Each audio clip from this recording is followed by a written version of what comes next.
तो चलिए छात्रों, आज की इस वीडियो में देखेंगे कक्षा 6-7 विषय हिंदी कार्यपत्रक 41 का सॉल्यूशन। दक्षता व्यवहारिक व्याकरण क्रिया शब्द को पहचानना और वाक्य में प्रयोग कर पाना। पहला है नीचे दिए गए क्रिया शब्द का प्रयोग कर वाक्य बनाएं।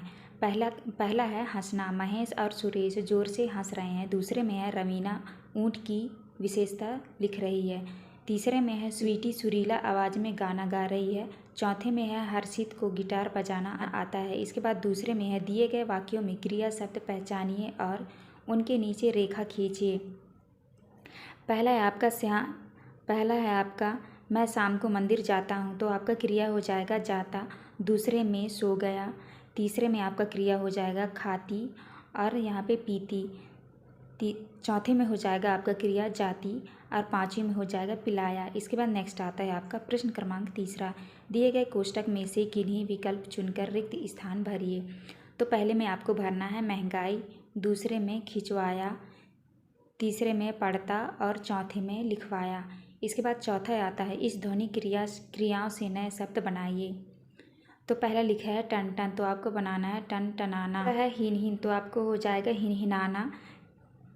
तीसरे में है भिन भिन, तो हो जाएगा भिन भिनाना। चौथे में है गुनगुन, तो आपका हो जाएगा गुनगुनाना। इसके बाद नेक्स्ट आता है आपका प्रश्न क्रमांक 5। गद्यांश में आए क्रिया पदों को छांटिए। तो यहाँ पे आपको क्रिया पदों को छांट कर लिखना है। स्नान करने से, बढ़ गए, पहुँच कर, भूल, पता चला, रुक गया, पहचान ली, हिनहिनाया, दौड़ते हुए, घुसे, लिपट गए। तो इस तरह से आपका कार्यपत्रक 41 कंप्लीट होता है। इसके बाद नेक्स्ट आता है आपका कार्यपत्रक 42। दक्षता देखी हुई परिवेशी वस्तुओं जानकारी पर सहज अभिव्यक्ति कर पाना। तो यहाँ पे आपका सिरप का बॉटल दिया हुआ है, तो इसमें देख के जो है आपको जानकारी लिखना है। लिखा है खांसी जुकाम व गले की खराश के लिए आयुर्वेदिक व असरकारक औषधि जैसे तुलसी, अदरक, शहद, मुलेठी। तो आपको जानकारी लिखना है।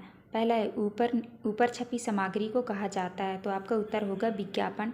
दूसरे में तुलसी और शहद के गुणों सहित का अर्थ होगा, तो आपका उत्तर हो जाएगा घ नंबर। इसमें तुलसी और शहद के औषधि तत्व शामिल हैं। तीसरे में यह विज्ञापन किसका है, तो आपको उत्तर में लिखना है यह विज्ञापन कफ सिरप का है। इसके बाद नेक्स्ट आता है आपका चौथा, इस विज्ञापन में दी गई दवाई में कौन कौन सी औषधियों का मिश्रण है, तो आपको उत्तर में लिखना है तुलसी, अदरक, शहद और मुलेठी का मिश्रण है। इसके बाद नेक्स्ट क्वेश्चन आता है आपका प्रश्न क्रमांक 5। यह दवाई किस किस रोग के लिए है, तो आपको उत्तर में लिखना है यह दवाई खांसी जुकाम व गले की खराश के लिए है। छठवें में आपके घर पर खांसी जुकाम के लिए क्या क्या घरेलू दवाइयाँ लेते हैं, लिखिए। उत्तर में लिखना है अदरक व शहद का रस। अदरक को सेक कर नमक लगाकर नमक के पानी के गरारे, हल्दी का पानी। तो यहाँ पे आपका कार्यपत्रक 42 कंप्लीट होता है। इसके बाद आता है आपका कार्यपत्रक 43। दक्षता गद्यांश पद्यांश को पढ़कर समझ के साथ उत्तर दे पाना।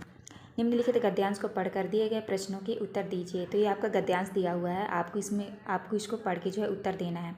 पहला है ऊपर दिए गए गद्यांश में आए योजक चिन्ह वाले शब्द छाँट कर लिखिए। उत्तर में है इधर उधर, दौड़ भाग, यहाँ वहाँ, आना जाना, रेल मोटर, शहर शहर, गांव गांव, घर घर, होते होते।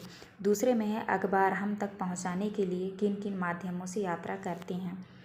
उत्तर में लिखना है वायुयान से, रेलगाड़ी से, मोटर से, साइकिल से व झोले में बैठकर यात्रा करते हैं। इसके बाद तीसरा आता है समाचार पत्र को संवारने का काम कौन करता है, तो आपका उत्तर होगा समाचार पत्र को संवारने का काम संपादकीय विभाग करता है। इसके बाद नेक्स्ट आता है आपका चौथा, यदि अखबार सुस्ताने लग जाए तो क्या होगा, तो आपको लिखना है यदि अखबार सुस्ताने लग जाए तो समय पर लोगों के पास नहीं पहुंचेगा तथा खबर बासी हो जाएगी। पाँचवें में है देश दुनिया के समाचार प्राप्त करने के और कौन कौन से माध्यम हैं, तो आपको लिखना है देश दुनिया के समाचार प्राप्त करने के लिए टीवी, रेडियो, मोबाइल, ईमेल आदि माध्यम हैं। तो यहाँ पे आपका कार्यपत्रक 43 कंप्लीट होता है। इसके बाद आता है आपका कार्यपत्रक 44। दक्षता गद्यांश पद्यांश को पढ़कर समझ के साथ उत्तर दे पाना। निम्नलिखित गद्यांश को पढ़कर दिए गए प्रश्नों के उत्तर दीजिए। तो आपका ये गद्यांश दिया हुआ है, आपको इसको पढ़ के जो है उत्तर देना है। पहला है मानव जीवन के लिए आवश्यक है, तो आपका सही उत्तर होगा उपरोक्त दोनों।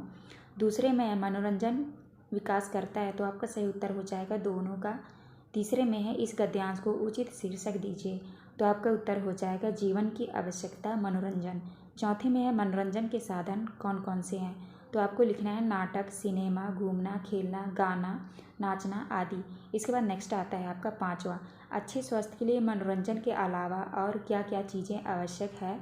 मनोरंजन के तो आपको लिखना है मनोरंजन के अलावा पौष्टिक भोजन, अच्छी नींद भी अच्छे स्वास्थ्य के लिए आवश्यक है। छठवें में है क्या अच्छे स्वास्थ्य के लिए व्यायाम भी जरूरी है, अपने विचार लिखिए। उत्तर में लिखना है व्यायाम हमारी मांसपेशियों को चुस्त दुरुस्त रखता है, शरीर में ताजगी लाता है, अतः अच्छे स्वास्थ्य के लिए व्यायाम भी जरूरी है। यहाँ पे आपका कार्यपत्रक 44 कंप्लीट होता है। इसके बाद आता है 45, दक्षता गद्यांश पद्यांश को पढ़कर समझ के साथ उत्तर दे पाना। तो आपका एक गद्यांश दिया हुआ है, इसको पढ़ के आप उत्तर देना है। पहले में है कोशिश करने वालों की, तो आपका उत्तर हो जाएगा हार नहीं होती है। दूसरे में है हमें इस कविता से सीख मिलती है, तो आपका सही उत्तर हो जाएगा हमें चींटी की तरह बार बार कोशिश करनी चाहिए। तीसरे में उपर्युक्त पद्यांश को उचित शीर्षक दीजिए, तो आपका उत्तर होगा चींटी की कोशिश। इसके बाद चौथा आता है चींटी के मन में साहस कब भर जाता है, तो आपको लिखना है जब वह दाना लेकर दीवार पर चढ़ती है और बार बार फिसलती है। पाँचवें में है चींटी की मेहनत बेकार कब नहीं होती है, तो आपको लिखना है वह जब फिसलने पर भी बार बार चढ़ती है और आखिर में दीवार पर चढ़ जाती है। छठवें में है उपर्युक्त पंक्तियों में निहित भाव को स्पष्ट कीजिए। आपको लिखना है उपर्युक्त पंक्तियों में बार बार प्रयास करना बताया है, भाव है कि असफल होने पर हमें निराश नहीं होना चाहिए, फिर से विश्वास के साथ मेहनत व प्रयास करना चाहिए, आखिर में सफलता जरूर मिलेगी। तो यहाँ पे आपका कार्यपत्रक 45 कंप्लीट होता है। 46 दक्षता व्यवहारिक व्याकरण इकाई काल को समझ पाना दिया है, दिए गए वाक्यों के काल को समझकर सही विकल्प पर सही का निशान लगाइए। तो पहला है आपका वह सिनेमा गया होगा, तो आपका हो जाएगा भूतकाल। दूसरे में लगाना है भूतकाल, तीसरे में हो जाएगा भविष्यकाल, चौथे में हो जाएगा वर्तमान काल और पाँचवें में हो जाएगा भविष्यकाल। इसके बाद नेक्स्ट आता है आपका वाक्यों के निर्देशानुसार बदल कर पुनः लिखिए। तो आपका पहला दिया हुआ है मोर नाच रहा है, तो आपको लिखना है मोर नाच रहा था। दूसरे में है आपने आज क्या खाया, तो तो आपको लिखना है आज आप क्या खाएंगे। तीसरे में है वह कॉलेज में पढ़ती थी, तो आपको लिखना है वह कॉलेज में पढ़ती है। चौथे में है कल विद्यालय में छुट्टी है, तो आपको लिखना है कल विद्यालय में छुट्टी थी। इसके बाद आता है आपका कल हम दिल्ली जाएंगे, तो आपको लिखना है आज हम दिल्ली जाएंगे। तो यहाँ पे आपका कार्यपत्रक 46 कंप्लीट होता है। इसके बाद आता है आपका कार्यपत्रक 47 में होर्डिंग में दी गई सूचना को समझ पाना। नीचे लिखा है नीचे दिए गए पोस्टर को ध्यान से पढ़िए और प्रश्नों के उत्तर दीजिए। तो ये आपका पोस्टर दिया हुआ है, आप इसको पढ़ लीजिएगा। स्वच्छ भारत मिशन, कूड़ा डालें सिर्फ कूड़ेदान, इस बात का रखें ध्यान, पेयजल और स्वच्छता मंत्रालय, भारत सरकार। तो इसको देख के जो है आपको उत्तर लिखना है। पहला दिया है यह विज्ञापन जारी किया है, तो आपका सही उत्तर हो जाएगा पेयजल और स्वच्छता मंत्रालय द्वारा। दूसरे में यह पोस्टर संदेश दे रहा है, तो आपका उत्तर हो जाएगा कूड़ेदान के उपयोग का। तीसरे में पोस्टर में दिए गए चित्र के अनुसार हमें क्या क्या करना चाहिए और क्या क्या नहीं करना चाहिए लिखिए। तो हमें लिखना है हमें सड़क पर या सार्वजनिक स्थान पर इधर उधर कचरा नहीं फेंकना चाहिए, हमें कूड़ेदान में ही कचरा फेंकना चाहिए। इसके बाद आता है आपका चौथा, यदि हम कूड़ेदान का उपयोग नहीं करेंगे तो क्या होगा, तो आपको लिखना है सड़कों पर इधर उधर कचरा ही कचरा नज़र आएगा। पाँचवें में है स्वच्छता से संबंधित कोई 2 स्लोगन आप भी लिखिए। तो पहला है स्वच्छता की आदत अपनाएं, जीवन अपना स्वस्थ बनाएं। दूसरे में है जो ना चाहो पढ़ना बीमार, कचरा मत फेंको तुम बाहर। पे आपका कार्यपत्रक 47 कंप्लीट होता है। इसके बाद आता है आपका कार्यपत्रक 48, दक्षता संवेदनशील बिंदुओं पर अपनी बात लिख पाना। तो यहाँ पे आपको चित्र को देखकर जो है आपको उत्तर लिखना है। पहला है क्या दिखाई दे रहा है, तो आपका उत्तर होगा पिंजरे में तोते बंद हैं। दूसरा है चित्र नंबर 1 में पक्षी क्या महसूस कर रहे हैं, तो आपको लिखना है पक्षी अपने आप को महसूस कर रहे हैं।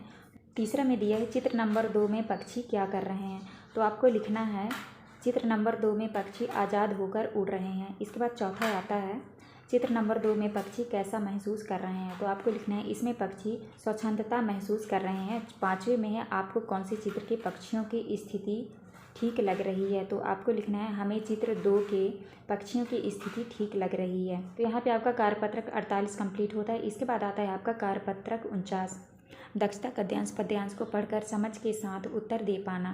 तो ये आपका गद्यांश पद्यांश दिया हुआ है, इसको जो है आपको पढ़ के उत्तर देना है। तो पहला आता है आपका मछली को घमंड था, तो आपका सही उत्तर होगा सुंदरता का। दूसरे में है मछली पहले रहती थी, तो आपका उत्तर होगा तालाब में।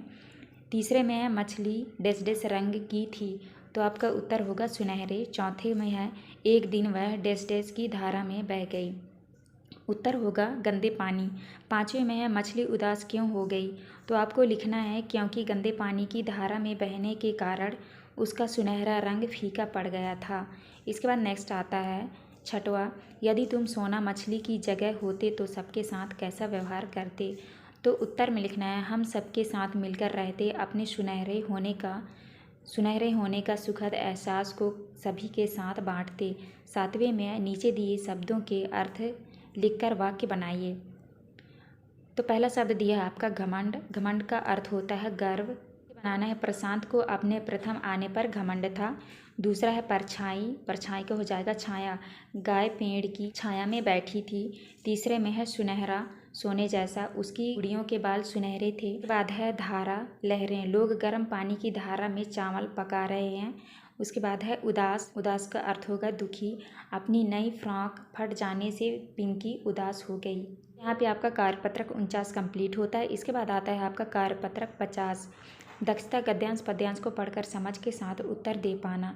निम्नलिखित गद्यांश को पढ़कर दिए गए प्रश्नों के उत्तर दीजिए। ये आपका गद्यांश दिया हुआ है, इसको आपको पढ़ के जो है उत्तर देना है। पहला है खिलौने के लिए मचल गया था, तो आपका सही उत्तर होगा पहला दीना लाल। दूसरे में है राजा के घर में किस तरह का खिलौना नहीं है, तो आपको लिखना है राजा के घर में मिट्टी का खिलौना नहीं है। तीसरा में है माँ दुखी क्यों हो उठी, तो आपको लिखना है माँ राजकुमार के स्वर्ण खिलौने को देखकर दुखी हो गई क्योंकि वह गरीबी के कारण उसे नहीं ला सकती थी। इसके बाद चौथा आता है राजपुत्र का अर्थ है राजा का पुत्र। इसी तरह पुत्र शब्द जोड़कर आप भी 3 शब्द और बनाइए। तो पहला है आपका ब्रह्मपुत्र, दूसरा है सुपुत्र, तीसरे में है धनिक पुत्र। इसके बाद पांचवा आता है उपर्युक्त गद्यांश में से सर्वनाम शब्द छांटकर लिखिए। तो आपको लिखना है मैं वहीं, जिसको, वह, यह, मुझको, तू, इस, उसने। इसके बाद आता है छठवा, इस कविता में बच्चा माँ से नाराज़ हो रहा है क्यों, तो आपको लिखना है क्योंकि बच्चे को वही सोने का खिलौना चाहिए था जिससे राजकुमार खेल रहा था और उसकी गरीब माँ उसे ला नहीं रही थी। इसके बाद आता है आपका सातवां, आपने भी कभी किसी वस्तु के लिए जिद की है, उसके बारे में लिखिए।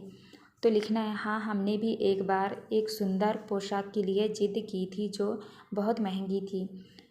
तो यहाँ पे आपका कार्यपत्रक 50 कंप्लीट होता है।